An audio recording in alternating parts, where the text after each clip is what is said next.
Assalomu alaykum, hurmatli talabalar. Men Samarqand davlat tibbiyot universiteti 3-son pediatriya va tibbiy genetika kafedrasi mudiri Muhammadiyeva Lola Tamuradovna bo'laman. Sizlarga bugun o'qib berayotgan ma'ruzamning nomi erta yoshdagi bolalarda raxit kasalligi.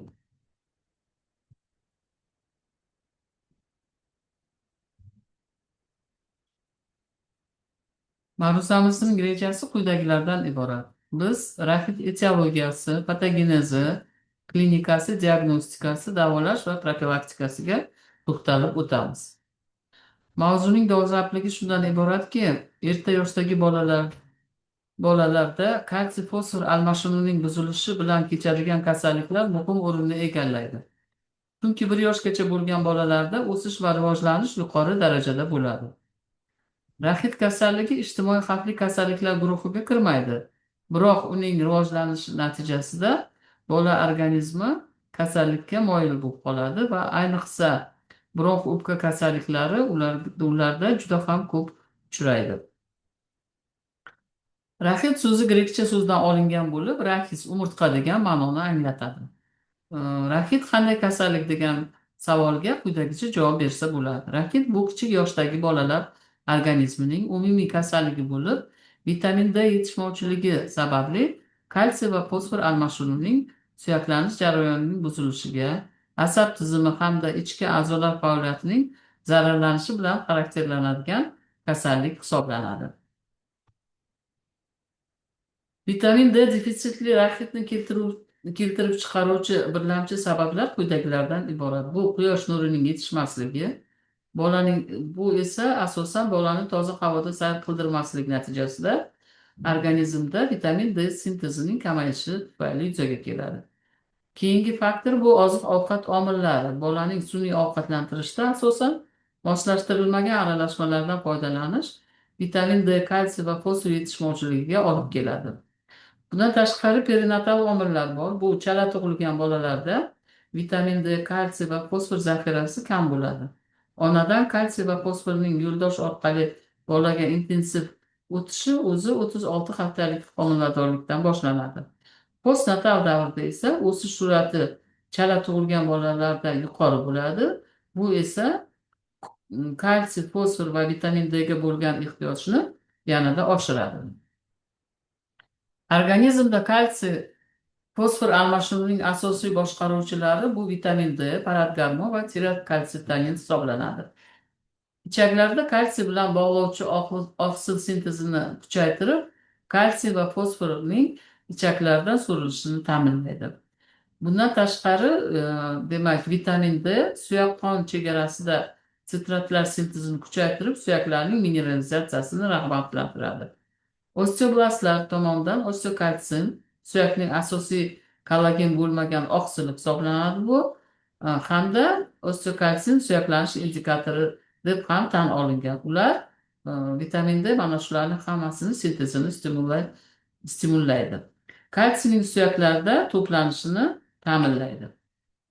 Qonning kislota ishg'ol muhitini boshqaradi, ya'ni kislota asos muvozanatini saqlashda ishtirok etadi. Kalsiy va fosforning buyrak kanalchalarida qaytadan so'rilishini ta'minlaydi. Immunomodulyatorlik xususiyatiga ega bo'lganligi tufayli vitamin D yetishmovchiligi holatida organizmda fagositoz, interleykin 1, interleykin 2 va interferon sintezi pasayadi. Mushaklar retseptorlari bilan bog'lanib, vitamin D ularga kalsiyning o'tishini tezlashtiradi va mushaklarning qisqaruvchanligini oshiradi. Vitamin D defitsit raxitni keltiruvchi chiqaruvchi ikkilamchi sabablarga quyidagilar kiradi. Bu malabsorpsiya sindromi, jigar va buyrakning surunkali kasalliklari, iatrogen omillar, ekologik omillar, psixosotsial omillar va harakat faolligining yetishmovchiligi, vitamin D hamda kalsiy fosfor almashinuvining irsiy anomaliyalari, modda almashinuvining irsiy kasalliklari, poligipovitaminozlar va surunkali infeksion jarayonlar kiradi. Ushbu slaydda vitamin D ning aktiv metabolitlarning hosil bo'lish sxemasi ko'rsatilgan. Bunda ko'rib turganlaringdek ultrabinafsha nurlari, ovqat mahsulotlarining organizmga kirishi, terida vitamin D'ning provitaminining hosil bo'lishi, jigarda esa polikalsifirolga aylanishi, buyraklarda esa aktiv metabolitlarning qaytadan so'rilishi ko'rsatilgan. Bu yoqda mana shu jarayonlar, yuqorida aytilgan jarayonlar natijasida parad gormonining ham e, roli ko'rsatilgan. U demak suyak to'qimasida kalsiyni suyak to'qimasiga tushishini ta'minlaydi, ichaklardan so'rilishini ta'minlaydi hamda buyrakda kalsiyning reabsorpsiyasini e, ta'minlaydi. Kalsiyning asosiy qismi bu 90% va fosforning 70% bu noorganik tuzlar shaklida suyak to'qimasida to'planadi.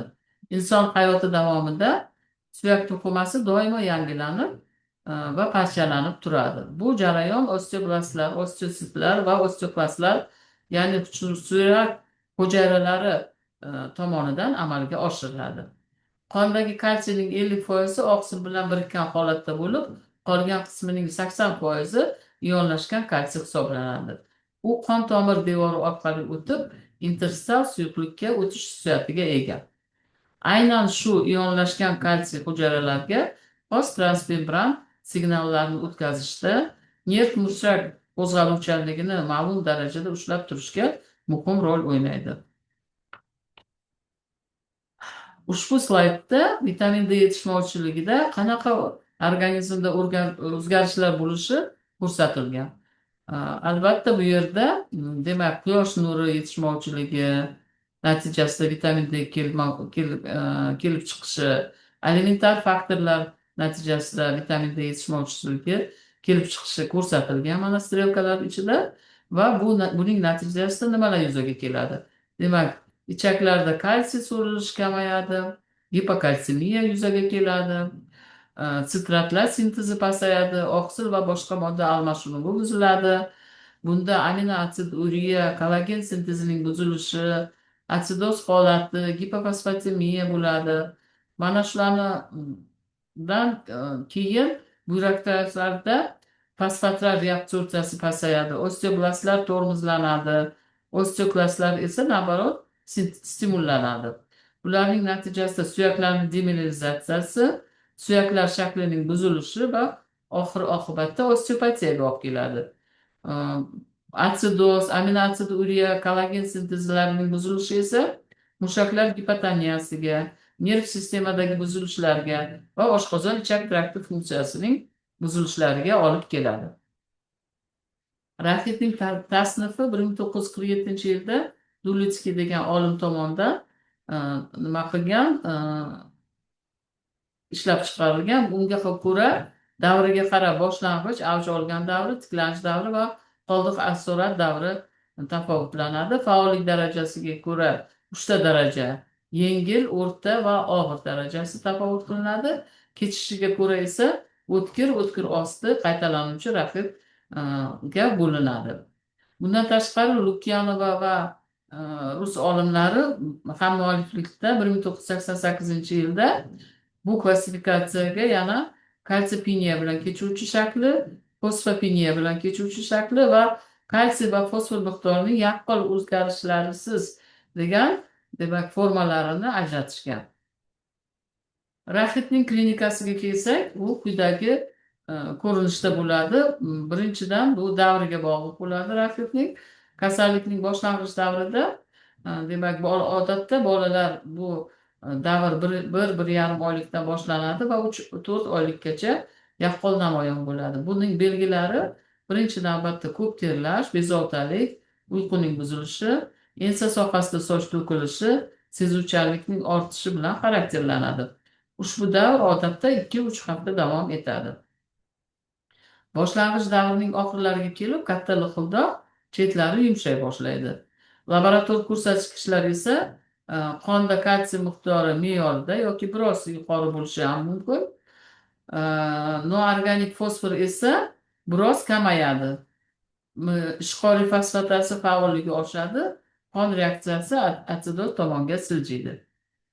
Raxitning avj olish davrida hamma raxitning klinik belgilari namoyon bo'ladi. Bu asosan demak bolaning hayotining birinchi yarmida kuzatiladi va ko'p terlash, ta'sirchanlik, bezovtalik kabi belgilar bilan namoyon bo'ladi.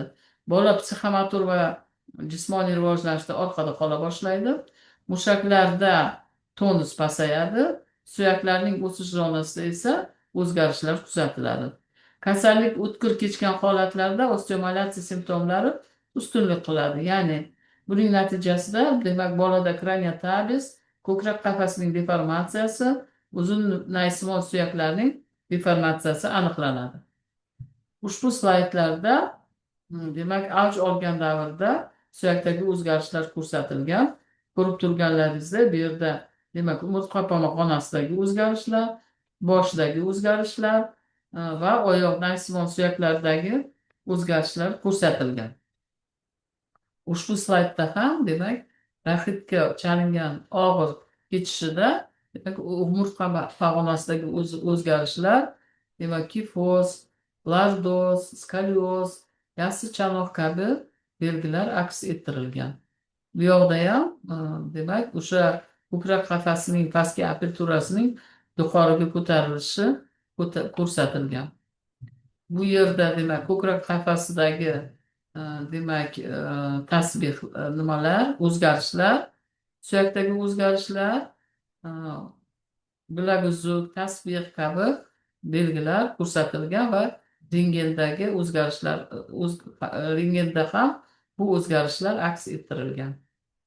Bu yoqda ham demak o'sha naysimon suyaklarning X-simon qiyshayışı ko'rsatilgan. Bu rentgenologik o'zgarishlarning rentgenologik tasviri. Demak, avj olgan davrda laborator belgilar biroz o'zgargan bo'ladi. Ya'ni bunda qondagi fosfor miqdori ancha pasayadi, kalsiy miqdori ham kamayadi, limon kislotasi darajasi ham pasayadi, ishqoriy fosfataz miqdori esa ancha oshadi. Amino asiduriya kuzatiladi. Bunda uning miqdori 10 mg na kilogramm sutkasiga askar qilishi mumkin.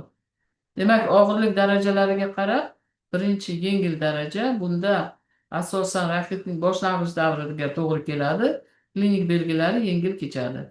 Ikkinchi o'rta darajasida esa suyak tizimi va ichki a'zolar tomonidan kuzatiladigan o'zgarishlar biroz yaqqol bo'ladi, biroq og'ir holatni yuzaga keltirmaydi. Uchinchi daraja eng og'ir daraja hisoblanadi. Bunda suyak tizimidagi o'zgarishlar aniq namoyon bo'ladi. Ichki a'zolar hamda asab tizimi faoliyati jiddiy zararlanadi. Bola jismoniy va psixik rivojlanishda orqada qoladi. Rentgenologik belgilar quyidagilardan iborat. Bunda suyakning o'sish zonasining zararlanishi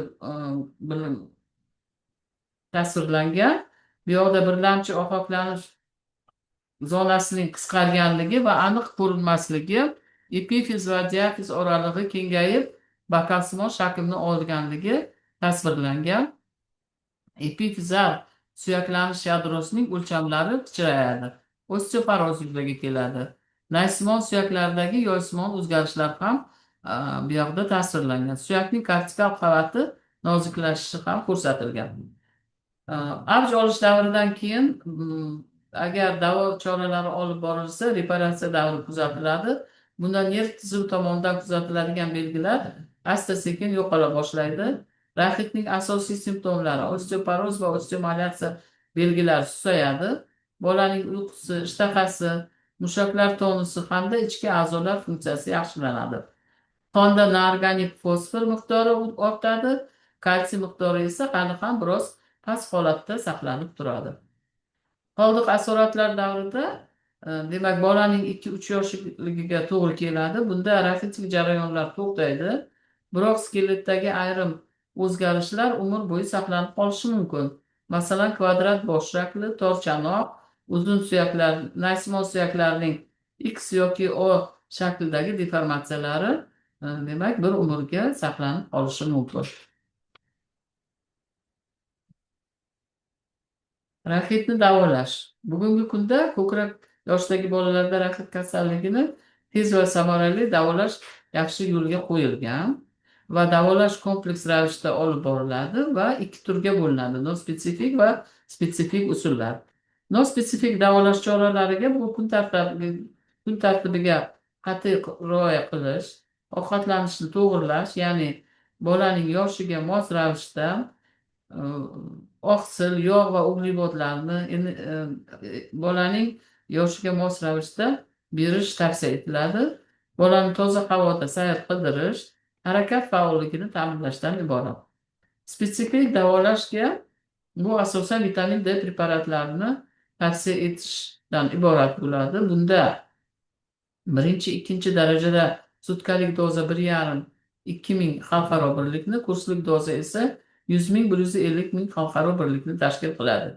Ikkinchi va uchinchi darajada esa sutkalik doza 3 ming, 4 ming xalqaro birlikda, kurslik doza esa 200 ming, 400 ming xalqaro birlikni tashkil qiladi. Ultra binafsha nurlar bilan davolash esa 1/8 biodozalarda boshlanadi. Ushbu slaydda vitamin D ning preparatlari berilgan. Vitamin D preparatlari o'zi 3 turga bo'linadi: yog'li, suvli va spirtli. Ayni slaydda mana shu vitamin D ning preparatlari dozalari bilan va foizlari bilan berilgan. Profilaktikasiga kelsak, raxitni bunda albatta antinatal profilaktika bu ayollar konsultatsiyasida olib boradi. Ya'ni ona homilador ayol demak vitamin Dni raxitni profilaktikasida homilador ayol demak toza havoda uzoq muddat sayr qilib yurishi kerak bo'ladi. Qish vaqtida demak 2 soatdan kam bo'lmagan davrda demak sayr qilib yurishi kerak. Bundan tashqari demak ona yaxshi ovqatlanishi kerak. Demak to'g'ri o'sha uglevod, vitamin, yog' va oqsillarni o'sha ona organizmini to'liq qondiradigan, homilador ayolni to'liq qondiradigan ovqat mahsulotlarini iste'mol qilish kerak. Gipavitaminozlarni demak davolanishi kerak. Bundan tashqari shaxsiy gigiyena kun tartiblariga demak rioya qilish kerak. Bundan tashqari demak o'sha tashqarida quyosh nurida agar ko'proq sayr qilib yursa, albatta uning terisida vitamin D hosil bo'lishi osonlashadi. Keyin bu homilador ayol oqsil miqdorini oshirishi uchun masalan kefir, tvorog, yog'siz go'sht, baliq kabi mahsulotlar albatta homilador ayollarning kunlik ratsioniga kiritilishi lozim. Antinatal spetsifik profilaktika bu kuz-qish fasllarida quyosh nurlari kamayganda o'tkaziladi. Bunda vitamin Dni demak 30–32 haftalikdan 400–500 xalqaro birlikda har kuni beriladi. Shu maqsadda demak polivitamin masalan gendivit beriladi. Uning tarkibida demak vitamin D ham bor. Postnatal profilaktika bu davrda demak raxitning oldini olishning asosiy yo'li bu bolani ona suti bilan oziqlantirishdir. Chunki 1 litr ona sutida demak 50–70 xalqaro birlik vitamin D mavjud. Shuningdek bolaga demak sabzavot va meva sharbatlarini, qo'shimcha ovqatlarni o'z vaqtida berish muhim ahamiyatga ega. Albatta bola toza havoda ko'proq sayr qilib yurishi kerak. Quyosh nurlaridan va havo vannalaridan foydalanish tavsiya etiladi.